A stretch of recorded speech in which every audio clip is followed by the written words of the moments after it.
Hey. Hi there. Hi there. Are you ready? Yes, Okay, great. it's working. Thanks. It worked.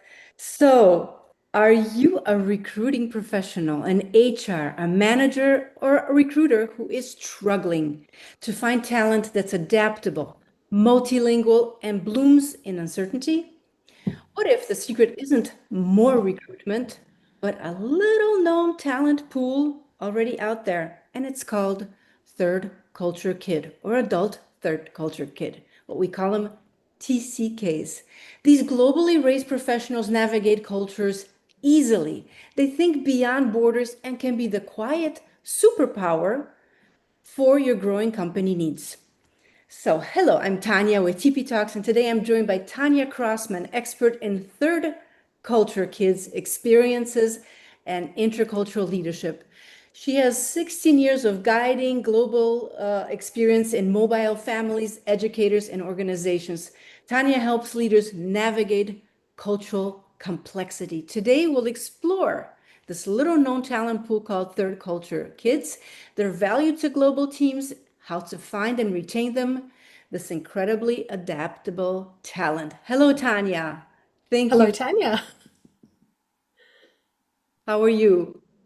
Good. I'm glad that we finally got the tech connected because I've been really Yes, excited to have this chat with you. likewise. Thanks. Yeah, well, this is the thing. You either have IT or you don't, and everything in between. So let's dive right into it. Tanya, what first drew you to research third culture kids, and how has your global experience shaped your career? Well, I was the child of a tech executive, so we moved in and between Australia and the US when I was growing up. And then I moved to China for my last year of university, intending to just do 1 year abroad and then come back and follow a very similar pathway to my dad, actually. But instead, I was exposed to so many different pathways and different ways of life studying in the student district of Beijing, where there are people from all over the world. And I thought, well, maybe there's more out there. And I decided to stay a little bit longer. And so I began my career as an intern in a Chinese company in the bottom rung, in a company where I was the outsider linguistically and ethnically. And to this day, I have never worked in an Australian company. I've only worked globally. And I have been the linguistic minority and often the ethnic minority in my workplaces. And so within a few years of living in China, I started volunteering in a TCK youth group, sort of as a mentor, coach kind of person, and began to realize I was a TCK. I'd never had words for that, I'd never had language for that. And 7 years later, realized that this is what I wanted to do with my life. Fell into writing and research, and now I wouldn't do anything else. I have so many projects. I'm writing my third book. I'm Wow. leading up huge research studies and very excited about the things we're learning about this population and what they bring to the table. That's wonderful. And I'm really excited to dive in deeper because, like you said right before, TCK, Third Culture Kid, I didn't know I was one. Neither did I. But 2 years ago, I had met a certain Marie Suazo who talked about it. And boom, here we are talking about this little known talent pool. So now, as an expert in TCK experiences and intercultural leadership, you guide organizations on finding, assessing, and retaining this unique talent, and you've done the research. So before we get deeper, can you define for us what does third culture kid mean and why is it so So valuable to global teams? yeah, so there's a global term called a cross-cultural kid, and that is anybody who has meaningful interaction with more than one culture before the age of 18. And there's lots of different ways that that can happen. And if we want to be really technical, the specific definition of the third culture kid as a type of cross-cultural kid is someone who grows up outside their passport country, um, with the intention to go back, with the expectation they're not going to stay where they're living. Um, so it's kind of like the opposite experience of the first, second generation immigrant kids, because both groups are growing up between, sort of caught between where their parents are from and where they're currently living. The difference being that the immigrant kid has citizenship in the country or is planning to get citizenship in the country where they're growing up and having the experiences. The TCK is growing up and building their connections in a country that they may have no pathway to citizenship and an expectation they're going back to a country that they may have very little experience of. So yeah, both of them are sort of caught in between cultures and loyalties and finding out who they are in between those things. All right, all right. And what makes them so valuable? And we're kind of going on the tip of the iceberg on your research that you've done in your book. Yeah. So any kind of cross-cultural kid is getting information from more than one culture on how the world works. For TCKs specifically, we're often looking at a multitude of cultures. So 40% of TCKs have lived in 4 or more cultures. Oh, wow. 10% have lived in 6 or more. And so they've got this variety of connections. So what happens is they are really good at sort of out of the box thinking. It comes naturally to them because they know that there is not just one way to do things. Right. They've grown up their whole life being exposed to different ways of thinking. For them, there is no box. There's a dozen boxes. And that can, in some contexts, sort of get them a little bit in trouble. They learn to sort of blend in, fit in sometimes. But when you can leverage that creativity of thought in a work setting, it can be incredibly valuable. They can connect with different members of your team and bring the best out of them. They can see past this person isn't fitting in and work out what that person has to offer. They can make incredible team leaders. They can help you in situations where things aren't quite working, getting the right person in here who can talk past some of those differences in thought work. They can be incredible creative problem solvers in the workplace. Yeah, that's amazing because you already mentioned managing conflict, which is an amazing skill that most recruiting professionals are looking, adaptable, and languages. So when we're looking at like from resumes, cover letters, interviews, all the way to onboarding, what would be some tips and tricks that recruiting professionals can use to create a more inclusive, safe space for these for this TCK talent pool? I think being able to talk about what are the values that you have in your company. One of the things we found, especially when we're bringing interns in, so in our company, we're a small business, we're not massive, but we attract to an unpaid internship so many applications because people realize this is a place that values their diverse experiences.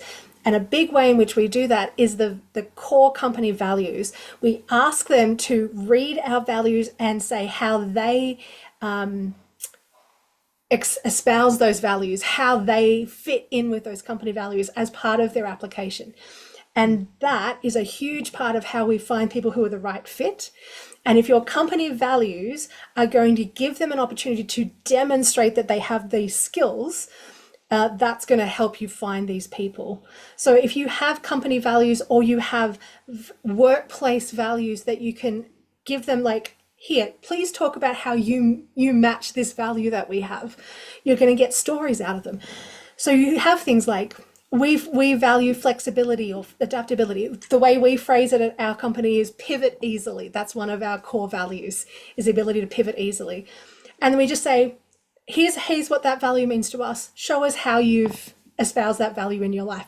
It gives them an opportunity to draw from their own story what that value looks like. And so, yeah, look at what is that adaptability, that flexibility, that cross-cultural connection, those things that are going to be valuable to you. How can they bring that?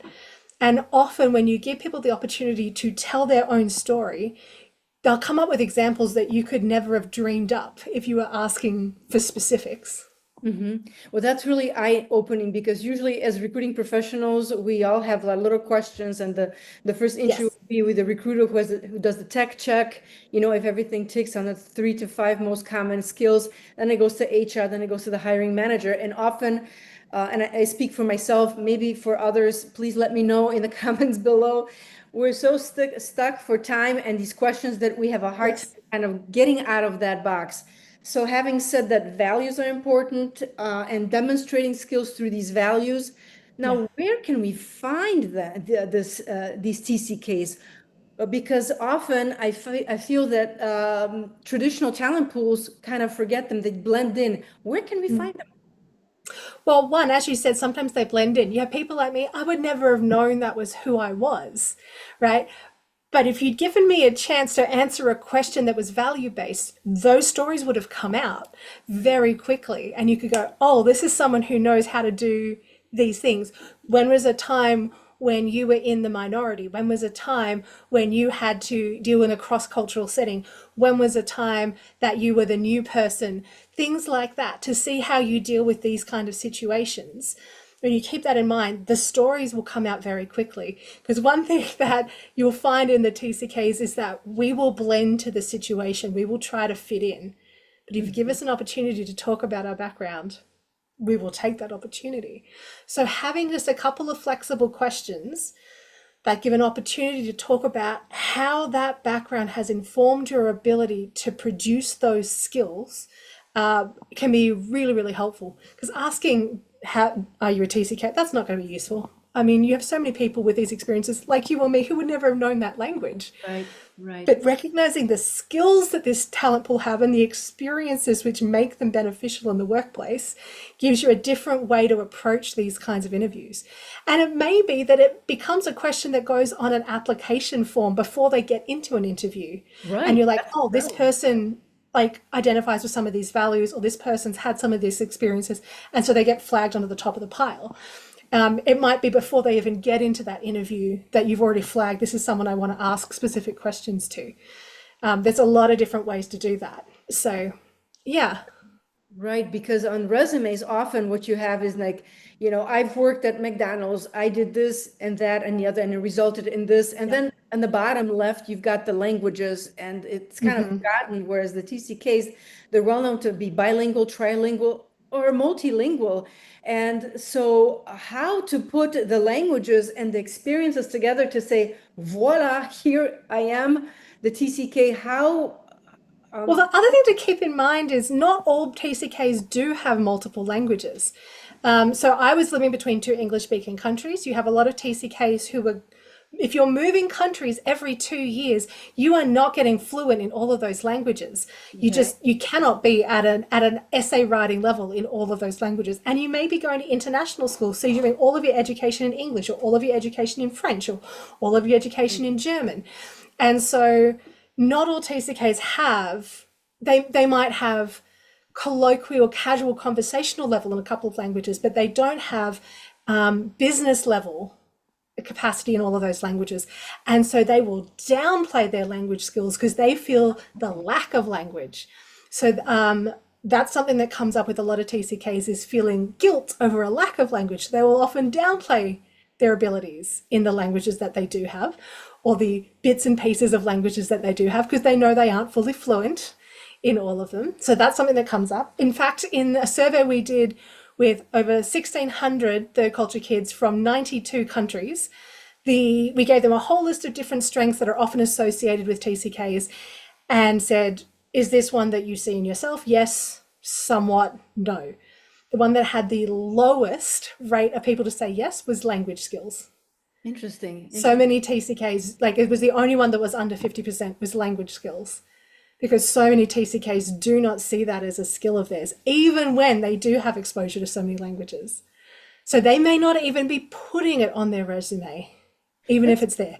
That's mind-boggling, because they may probably speak better than, like here in France, people may speak French, maybe speak English, but when it comes to maybe other languages, they may know, read it and write it, but a TCK would be just jump in and with as much as they know, they could probably get Yeah. along and deal with it. So once you find a TCK, I mean, I think nowadays in the workspace and in the recruitment, you can't really mention, oh, I'm going to hire TCK, I'm going to hire Yeah. this. We've got But you're hiring for laws in skills, order. aren't you? You're hiring for experiences. Right. That is often found in this group of people. So how would you assess them in the way that's honoring their skills, and also as recruiters to get to the answers that are so much needed to see whether it's a fit, it's alignment. Yeah. And the whether it's a fit for me often does come to, what are your workplace values? For us, that's huge. Is this person going to fit with how we do things here? So often, I think it's one of the things that we look at least in an interview. and actually has the most impact on whether a placement will be successful. So I had this as I was an HR office manager in a company that was entirely Chinese. Other than me, there was one other person there who was not Chinese, and that was the American boss, who was not always actually in the office. There was one other manager, Chinese manager, who spoke English, and there was an accountant there some of the time who spoke English. Otherwise, every other person in the company did not speak English, only spoke Chinese. Oh, wow. So I Okay. was reading, writing, speaking Chinese a lot of my workday. I was also responsible for HR in Chinese. At one point, I was reading labor laws in our province in Chinese. Oh, wow. And there was a point at which I was part of hiring decisions for a new person into the office. And the first round of interviews, the person we picked, I'm like, I feel like this person doesn't fit our workplace culture. But the Chinese manager was like, this is the person I want. And so we went with them. And when that person didn't work out, I was responsible for hiring the next person. And we Okay. picked the person that I said, this is the person I feel is the right fit. And I Okay. was picking it largely based on this person will fit our vibe. There were 6 candidates who had very similar CVs, very similar skills and experiences, but there was something about this person that they were going to fit our company culture. We had a very different company culture to a lot of places locally, and she had that sort of difference that was going to fit our vibe. And Okay. knowing what your company values are is so important in finding the right fit that's going to last long term and not have to go back through that hiring process all over again, or have to work with someone who just doesn't quite fit the mold of what you need in your business. And I think so often we're focused on things like, here are my bang, bang, bang, here are my questions, here is the like list of requirements. But taking 1 minute to think about the values of your company culture can help you get the right fit. And those value questions can be so important. And it's in those value questions that you find people like TCKs. So often there are gaps in their resumes Right. because if you are moving from country to country, so often TCKs do not get the opportunity to do any work experience or early work or internships before they turn 18 because they're living in countries where they do not have a visa that allows them to work. So they Ah, don't get to right. do teenage early entry jobs. All They right. don't get to do internships and things like that until after they've finished high school or begun college, moved to another country. And so Okay. their work history can look shorter.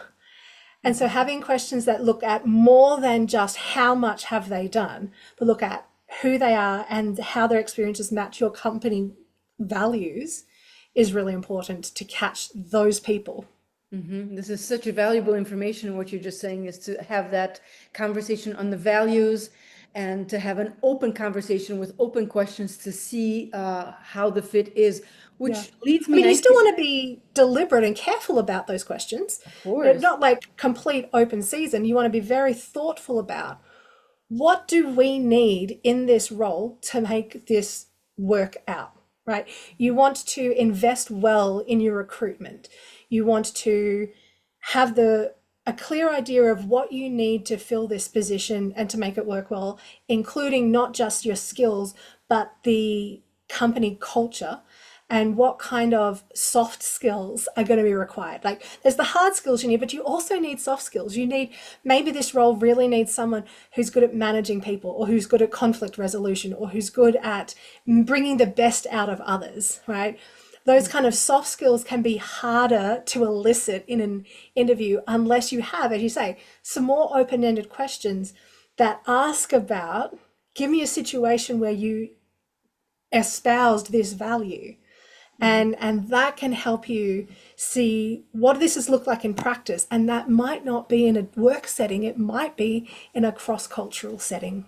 Sure, which leads us to the fact that situational based questions are going to be essential, or behavior situation questions like what if you were in a conflict between the French, German, and Vietnamese, and the deadline's coming up, how do you see this play out considering our values are X, Y, and Z? Is that what you're kind of saying? Yeah, sometimes that would absolutely be what you're saying, but it's going to have to adapt to your company's situation, right? Like what's coming. what's coming up? What are the conflicts in your workplace that you would, what are the things that you wish you could find someone who could deal with that? What would be your ideal candidate? What are the problems that you wish you could smooth over that seem impossible, right? The things you can't get all of that in one person. Well, maybe you can. Maybe you can find someone who happens to have these mixed experiences, but you wouldn't know those mixed experiences are there if you don't ask. Right, which leads us to having the right questions, those open-ended Yeah. questions that align with And your. having your Cinderella question, right? Like, I think sometimes we assume that there is no magic glass slipper person out there. And so we don't ask the magic question. I think if if you have a situation like that where you have offices in several different countries and it would just make your year to have someone who could understand and work with all three different cultural backgrounds, but you Mhm, never think to ask that question because that's an impossible thing to ask for. But mhm. like, throw the question in there. Maybe you don't find anybody. Like, you've lost nothing. But maybe you find your Cinderella. Maybe you find that TCK who has a mixed background. Maybe they have a Vietnamese parent and a German parent and they were raised in France. Mhm. Right? You don't know if you don't ask.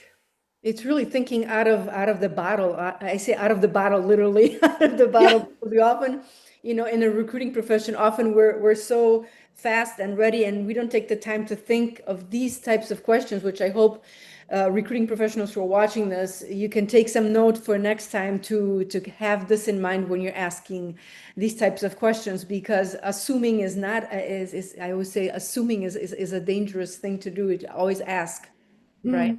And honestly, for me, it's something you would think I would know this, and yet I've had to learn this along the line too. Like, I've found Cinderella people I didn't think would exist. I've had we were recruiting for an intern to work in our international schools department, and we had someone come in who had 20 years experience as an international school counselor coming into an unpaid internship role. Wow. Like, talk about a Cinderella person, right? But they were changing careers, they were changing countries, and they were like, I just want to get more experience in this area, and this seems perfect for me. And we're like, I mean, it seems like a really good win-win here, but we would never have dreamt to ask for someone like that, to look for someone like that. They came in the door, and we were like, okay, we can reimagine what this role could be now. That's beautiful. And that's, I think, what happens is if you have blinders on of this is the only thing it can be, that our intern program, we're only going to have people in or just out of college, and Hmm. that's what internships look like. Right, right. And you just go, oh well, you can't, we won't accept interns who are in their 40s or 50s because that doesn't make sense to what we think it is. You Hmm. miss out on Cinderella. Right, And I right. think the same thing goes with recruitment in general. If you don't know what your dream ideal could be, you're going to miss the person who comes in front because they don't fit the box that you've created. Super interesting. You also mentioned that the TCKs in general will move a lot, and it's known that they may get antsy or whatnot. It gets boring. They move a lot. I have to say, I have been one of these recruiters where I've read the resume from an international profile and I said, God, they're job hopping. This isn't serious. And that's a huge no-no. I mean, I am going to admit it. I learned the hard way because when they left, they went to the competitor and they actually did really well. This taught me really to stop assuming and start asking, how do we as recruiters look at these job hoppers and say, no, that okay, yeah, they're job hoppers, but it's not necessarily negative. This is how do we deal with that? How do we keep them engaged and thriving? Well, there's a couple of different reasons for the job hopping. Um, Sometimes it's because you have a person who their whole childhood they were moved without their consent, right? As a child, you don't have a choice. Their parents chose moves, or their parents didn't have a choice, and their parents' company or government moved them on every few years. Mm, And so they lived a rhythm that every 2 or 3 years you move locations. That's what feels normal to them. And so it just feels normal to them that I've been here 2 years. Clearly it's time. There's some alarm clock that goes off in their head. Now that's something for an individual person to deal with, but understanding that was not a sign that they were doing badly in a job, but a sign of something else going on. That's the first thing, that moving locations does not necessarily mean a person has commitment issues, that a person is doing badly at work. The next thing to understand is that often, when you have people who are really bright, they get bored fast. Ah, So my dad is a perfect example of this in someone who stayed at one company his entire career. So he started with IBM in university while he was doing his last year of university, and he was with them until he retired. In fact, he tried to take early retirement and they said, no, here's a pay rise, please don't leave. And he was there until he retired. But he did a different job every 2 to 3 years within IBM because he would get bored otherwise. He needed to learn new things, do new things, have new challenges. And so being in touch with your employees and do they need a new challenge is really important to hold on to top talent. And TCKs are often top talent.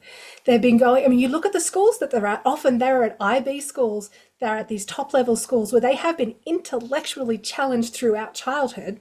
They've been culturally challenged, their environment's challenging, and they've gone to high level universities in a lot of cases. If you don't keep them challenged, they will get bored and they will look elsewhere. So recognizing that the alarm going off sometimes is that I now understand how to do this job.